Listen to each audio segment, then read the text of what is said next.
Before anything truly changes in your life, you must first encounter what appears to be disorder. Not order, not peace, not clarity. The psyche does not begin the process of transformation with serenity. No, it begins with disruption. It shakes you. Something inside you begins to unravel, often without explanation, and suddenly the life that once made sense to you, your routines, your relationships, your goals, begins to feel foreign. This is not a sign of failure. It is a sign that the unconscious has begun to stir. The deeper parts of your being, long ignored or hidden beneath the surface of your awareness, begin to rise up. They knock at the door of your waking mind and refuse to be silenced. Most people do not realize that the first movement of the soul is often a kind of internal revolt. You feel restless for no reason. You begin to question things you once accepted without thought. The job you've always had starts to feel like a prison. The people around you begin to sound hollow. Even your own voice becomes unfamiliar. This is the psyche beginning its process, not gently, but insistently. It is not chaos for chaos's sake. It is disruption with purpose. The unconscious does not rise unless it is time for something new to be born. We are conditioned to believe that discomfort means something is wrong, that when we feel anxious or lost or disconnected, we are broken. But in truth, these feelings are often the first signs of real change. They are the prelude to a necessary death. The death of the false self, the persona that you have built to survive, to please, to adapt. It begins to crack. The mask becomes too heavy. The old way of living no longer fits. You are not going backwards. You are being invited to see beyond what you've known. The psyche disrupts the surface so that the soul underneath can finally breathe. This disruption is not external. It is not about losing a job or ending a relationship or relocating. Those may be the visible consequences, but the true upheaval happens within. It is subtle at first. A tension, a mood you cannot shake, a strange feeling that you're being pushed from inside by something unseen. That push is real. It is the instinct of the soul. And the more you resist it, the more intense it becomes. What you do not attribute face consciously will surface unconsciously. It will speak through anxiety, through exhaustion, through a quiet sense that something is missing, even when nothing seems wrong. You might find yourself retreating from things you once loved. You might feel empty in places that once brought you joy. This is not depression in the clinical sense. It is the stripping away of illusion. It is the moment when your inner world begins to tell the truth, even if the outer world hasn't caught up. You cannot force this stage to end. You cannot make it tidy. You can only listen. Stay with it. Trust that the discomfort is intelligent. The psyche is not punishing you, it is preparing you. It is dismantling the structures that kept you asleep so that you might finally wake up. In this beginning stage, many turn back.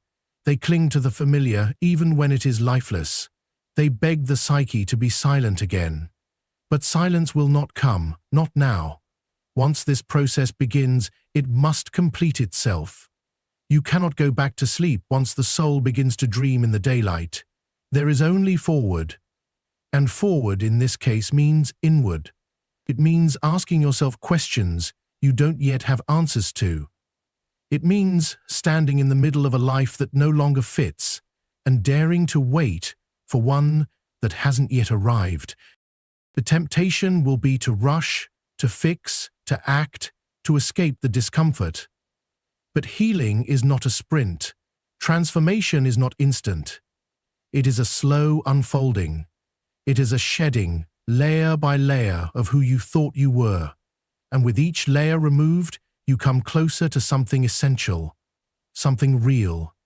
You begin to sense, without needing proof, that there is something within you older than your fears, stronger than your doubts, and more enduring than your confusion. This is the self.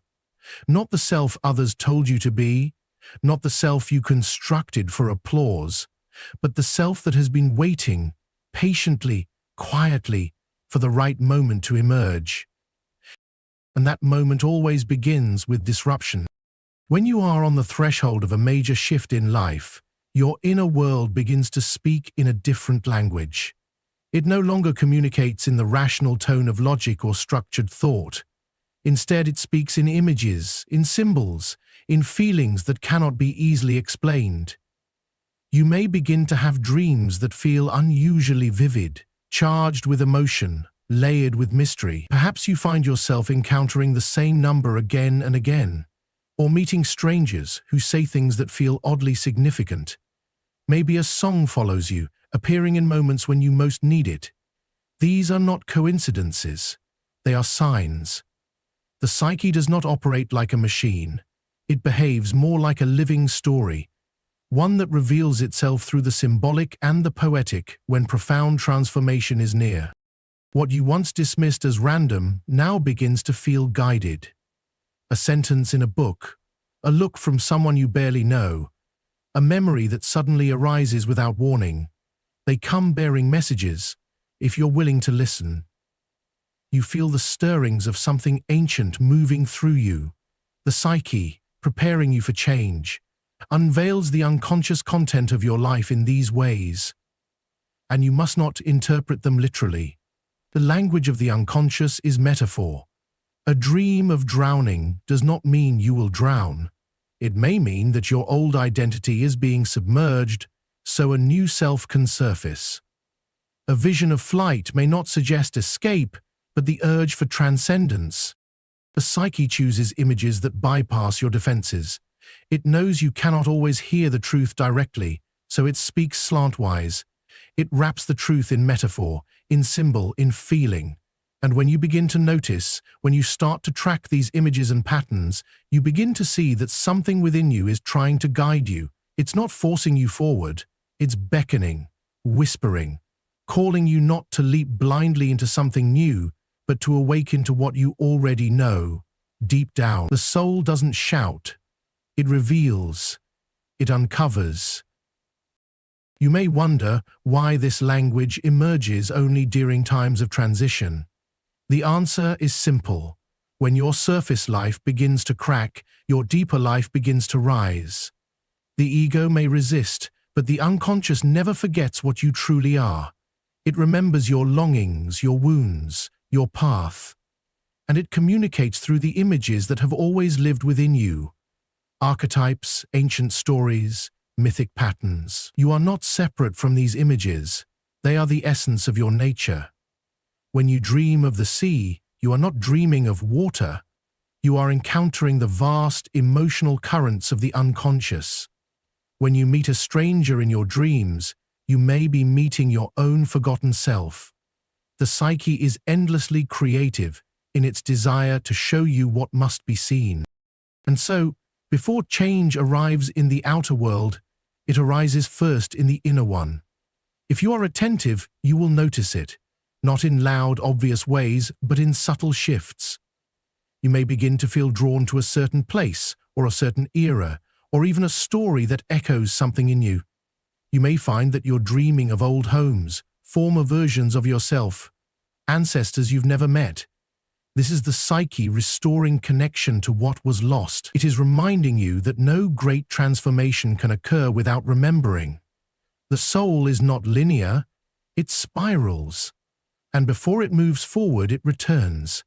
It revisits the forgotten so that the future may be built on something real. These moments, these symbols, are invitations. And yet, most people ignore them. They say it was just a dream, just a coincidence, just a passing thought. But there are no justs in the symbolic realm. Everything means something when the soul begins to stir. The trick is not to interpret everything rigidly, but to feel into it. To ask, not what does this mean logically, but what does this awaken in me? What mood does it bring? What memory? What truth does it nudge forward? Gently, insistently.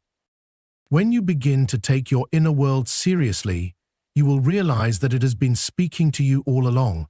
Only now are you ready to listen. That readiness is itself a sign of transformation. You no longer wish to live only on the surface.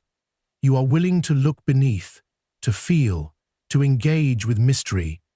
And this willingness marks the beginning of your true journey. There will come a moment when the symbols become so clear, the patterns so precise, that you can no longer dismiss them. You will feel that your life is part of something larger, more intelligent, more meaningful than you had imagined. And when you feel that, even for a moment, you are not imagining it, you are awakening.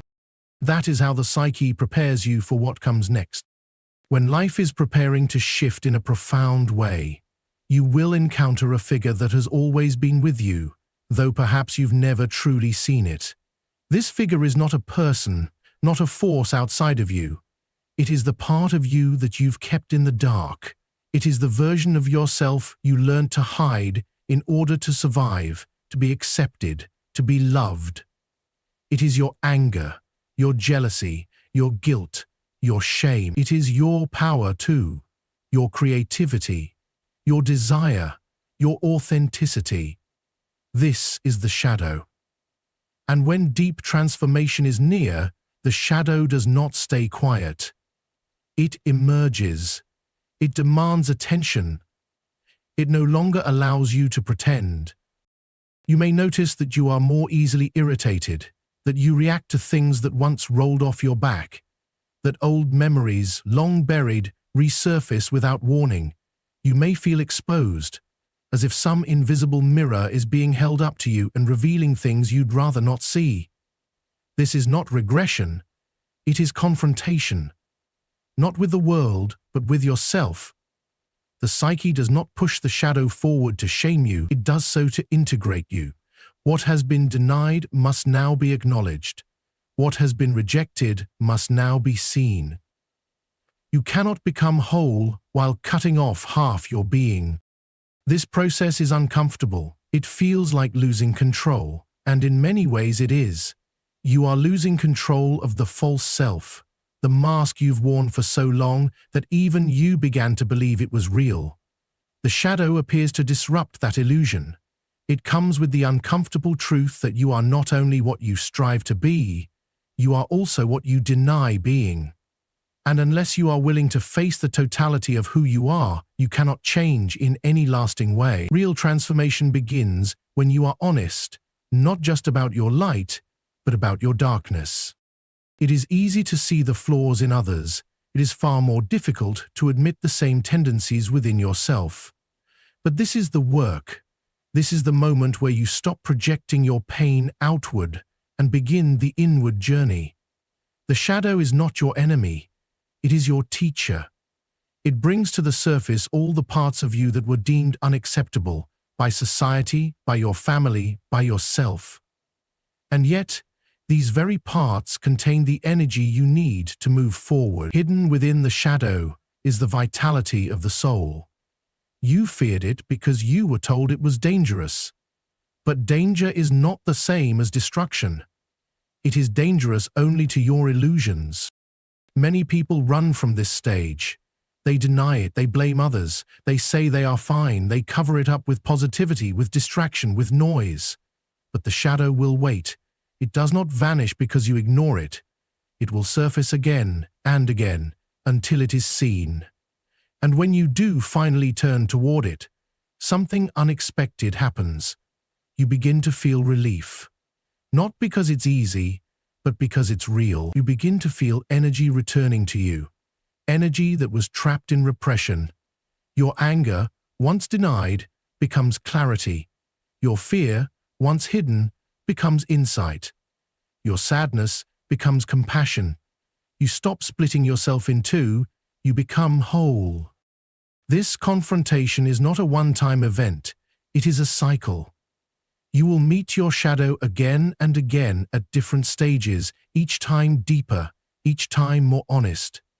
And each time you do, you will grow in strength.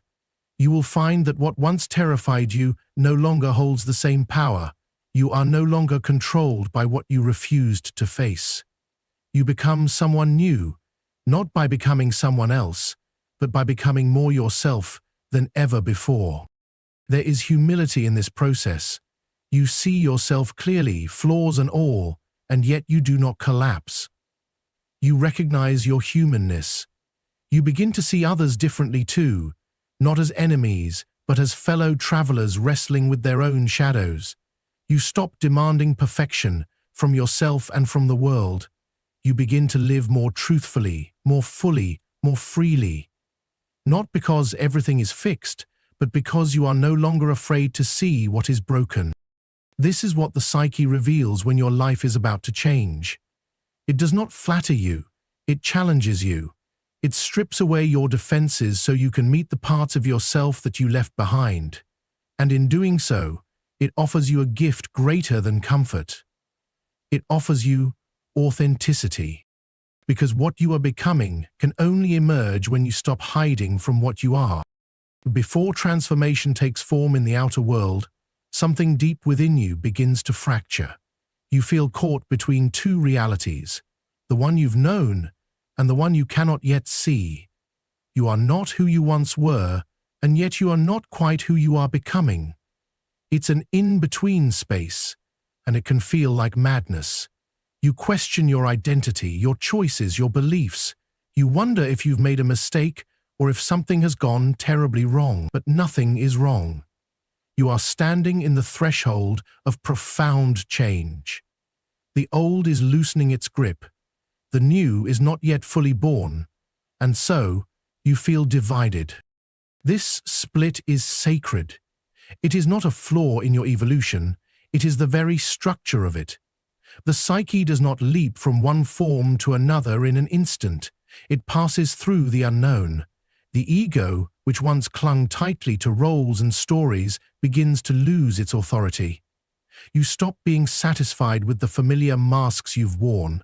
You no longer find safety in old definitions. This discomfort is the soul asking to be real, and that request cannot be answered by becoming more of what you were. It can only be answered by allowing what is emerging to come through, even when you don't understand it yet. In this space, it is common to feel like you're losing yourself, and in a way you are, but you are only losing the version of yourself that was never fully you. The part shaped by expectation, by survival, by adaptation. That version was necessary for a time.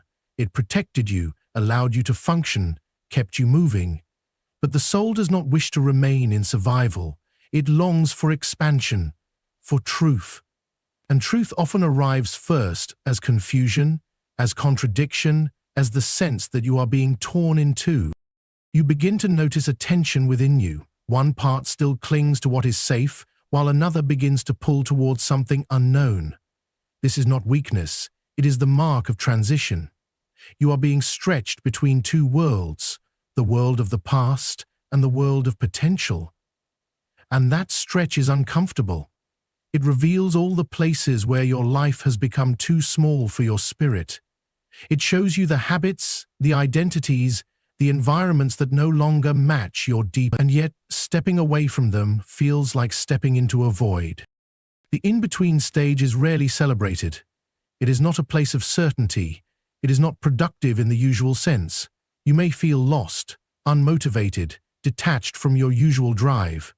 But this pause is not emptiness. It is gestation. Something is forming inside you, quietly, invisibly. You are being restructured from within. And that cannot be rushed. The psyche is like nature. It unfolds in cycles, not in straight lines. You are in the winter before the spring, the silence before the song. This phase often comes with emotional intensity. You might cry without knowing why. You might wake up feeling heavy, even after sleep. You might feel nostalgic for a version of yourself that no longer fits. Or you may feel grief for something you haven't even lost yet. These are not signs of failure. They are signs that your inner landscape is shifting, that you are releasing the known in order to make space for what is next. And that release always carries emotion. Let it. Let the tears come. Let the ache move through you. These are not setbacks. They are signs of depth. The soul does not move through intellect alone. It moves through feeling. You do not need to have all the answers right now. In fact, answers would only get in the way. What you need is presence, honesty, a willingness to stand inside your own unfolding without demanding clarity before it's time. Let yourself be lost for a while. Let yourself not know. There is wisdom in uncertainty. There is guidance in stillness. The person you are becoming does not emerge through force, but through surrender, through allowing, through listening inward instead of reaching outward. You are not going backwards. You are dissolving what no longer serves. And that dissolution is not death, it is preparation for rebirth. You may not recognize yourself in this moment, and that is a good sign. It means the old identity has begun to dissolve. It means you are making room for the truth. And though it feels unfamiliar now, there will come a time when you look back at this season and see its necessity. You will see how every moment of confusion carried within it a hidden instruction. You will see how what felt like falling apart was, in truth, falling into alignment. This is the sacred tension of transformation, to live between the no longer and the not yet. As the psyche moves toward a major shift, it begins to draw attention to all the attachments that must now be loosened, not by force, but by necessity. Life cannot bring you into new ground while your soul is still tethered to what was. And so, one by one, you are asked to let go. You are asked to release what you once called stable, secure, or permanent.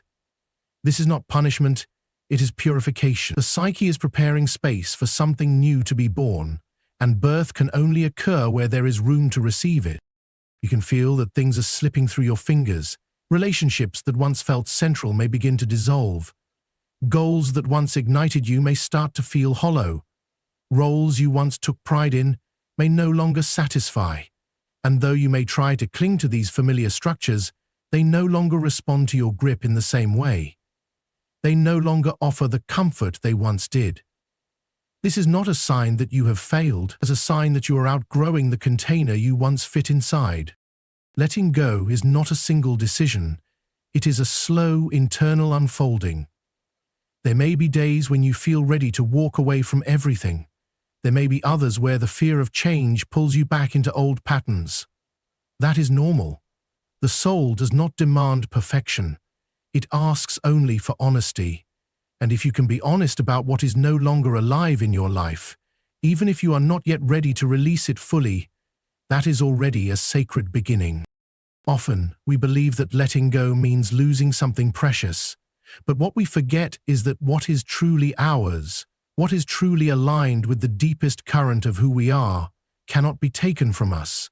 Only what is no longer resonant will fall away. And it must. Because if we carry old attachments into new terrain, we will distort the very transformation we are meant to undergo. To be reborn, we must first die to who we thought we were. And this dying is subtle. It is not always dramatic. Sometimes it is simply the moment you realize a story you've told yourself no longer rings true. It takes courage to surrender to this process. It is far easier to cling to what is known, even when it no longer nourishes us. But the psyche is relentless in its movement toward wholeness. It will not allow you to remain in a life that contradicts your essence. And so, it will place discomfort where comfort once was. It will stir restlessness in places you once called home. It will ask you to question what you have accepted without reflection. This questioning is not meant to shame you. It is meant to awaken you.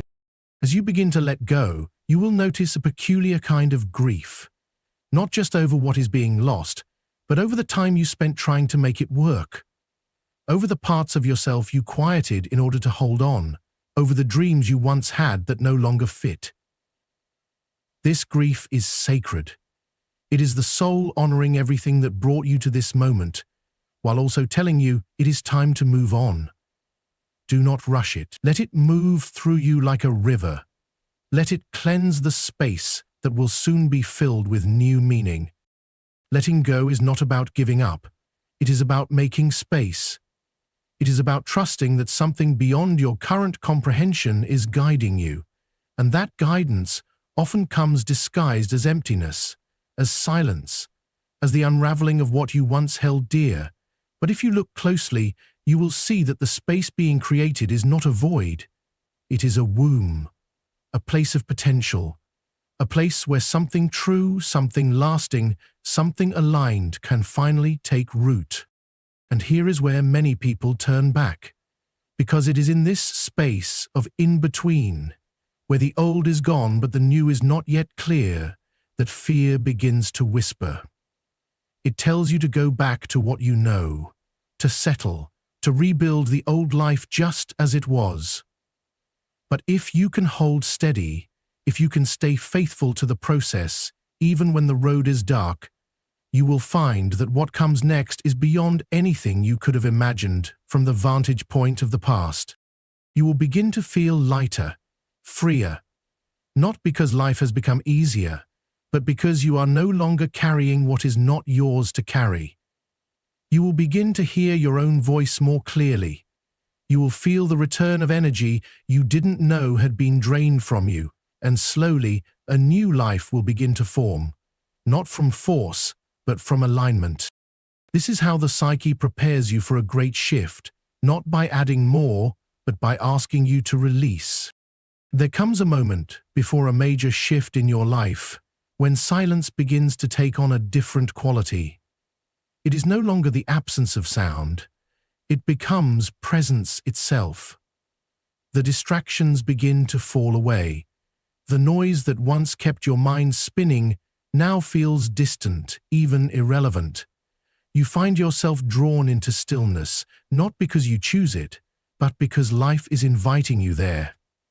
You may resist at first. You may try to fill that quiet with movement, tasks, conversation, or entertainment, but none of it satisfies.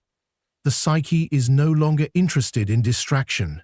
It is preparing for emergence, and it does so through silence.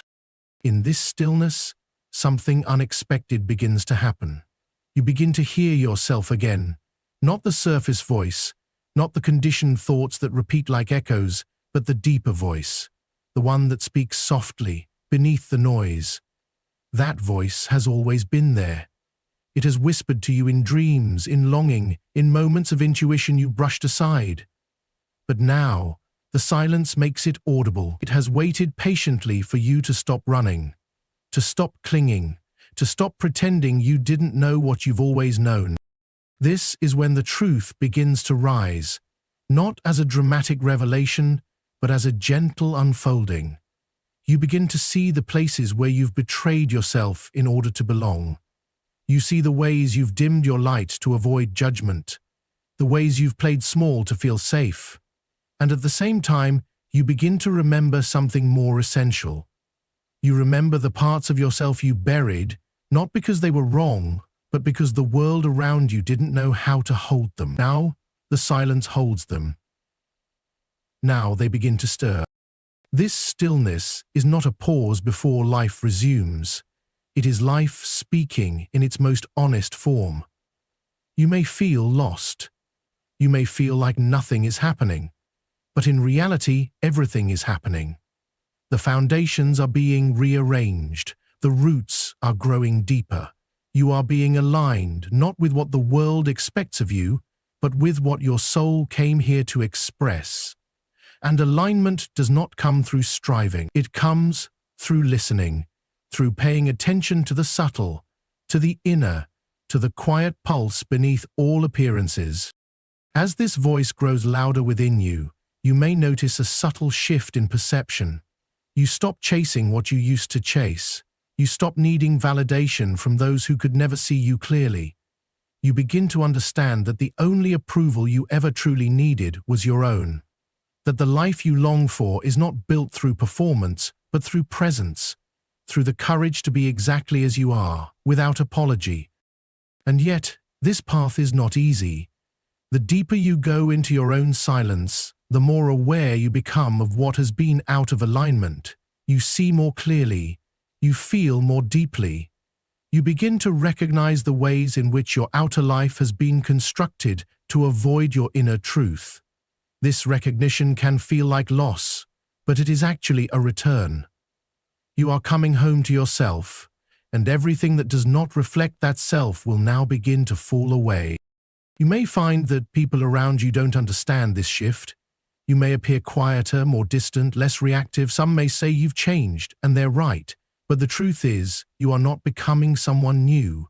You are unbecoming everything that isn't you. The silence has revealed it, and now you can't go back to pretending. The soul, once awakened, does not return to sleep. It moves forward, no matter how gently, no matter how slow. And once it moves, it draws the rest of your life into motion.